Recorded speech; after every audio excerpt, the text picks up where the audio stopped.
Safe to say the past year has been hell for Myron Trammell. Heroin killed his son, and ever since then he has been on a mission to get the man who gave him the drug thrown in jail. And as Local 12's Angenette Levy shows us, his persistence paid off.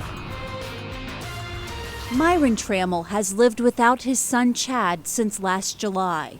Trammell tried to help his son overcome the addiction to heroin he'd battled for 3 years. Very painful. I expressed my concern towards him. You know, how can you keep doing this to yourself? You know what it's doing to your family. After Chad died from a deadly combination of heroin and fentanyl, Trammell went on a mission to find the dealer.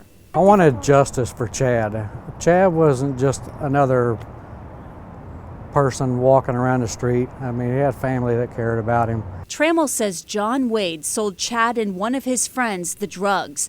They bought the drugs at the corner of Franklin and Corinth in Bond Hill.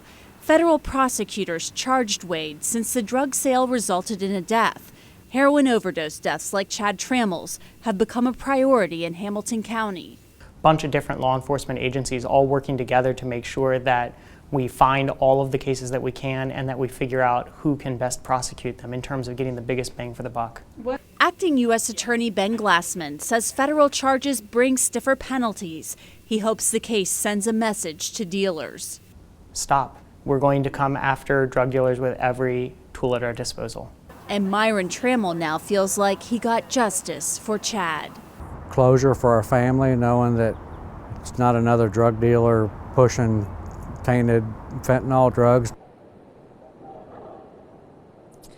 John Wade accepted that plea agreement, that plea offer, earlier this week, and now Judge Timothy Black will have to accept it. If he does accept the plea deal, which is expected, Wade will spend 15 years in prison for the death of Chad Trammell. Tonight he is in the Butler County Jail. Reporting live from the federal courthouse, Angenette Levy, Local 12 News. Cammie, back to you. Angenette, did Mr. Trammell tell you how he was able to track down John Wade?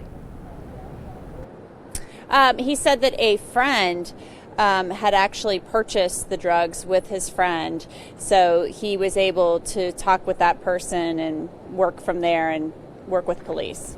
All right, Angenette, thank you.